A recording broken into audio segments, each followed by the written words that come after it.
Offensively, look, I'm going to have a very brief thing to say about this offense. This is one of the best offenses in football. It should be. I say should. You don't want to get too ahead of yourself. There's no reason for me, and I remember sitting here in this chair last season having this discussion, but I'll say it again, and even more so this season, especially when you have Martavis Bryant back. There's no reason why this offense can't put up 30 points a game or more. You don't have players like Antonio Brown, Martavis Bryant, Ben Roethlisberger, and Le'Veon Bell come along often. Then when you factor in that all four of those guys play on the same football team, that's just something that doesn't happen very often. Yeah. So I got to be honest with you, man.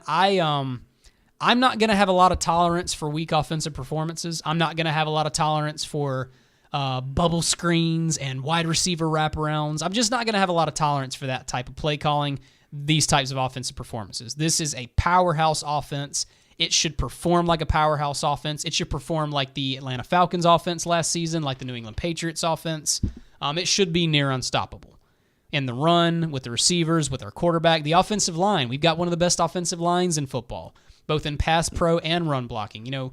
We talk about Le'Veon Bell, but one of the reasons why Bell was able to be so successful last season was because of just the incredible blocking up front this guy got. So offensively, like I said, I'm not going to have a lot of tolerance for bad performances and weak play calling. This should be an unstoppable offense, should be able to put up 30 points a game, in my opinion.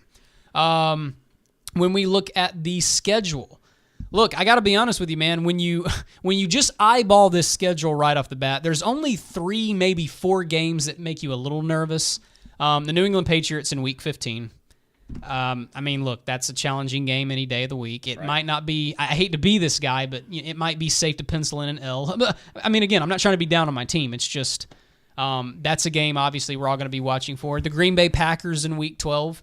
No matter how bad the Packers struggle, they just are one of those teams that, man, you get the second half of the season, Aaron Rodgers and Mike McCarthy go into January football mode. Yeah. So that's going to be a tough game, I feel like.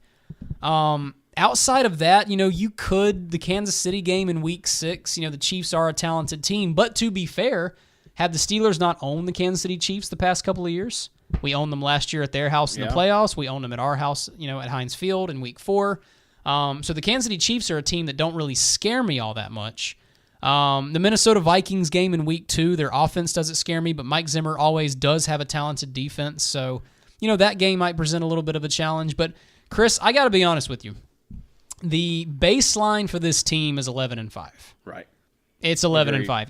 If this team goes below 11-5, we have a problem. Yeah. Something bad went wrong. And like you said, they maybe found a way to lose against a team they had no business losing to, or something like that.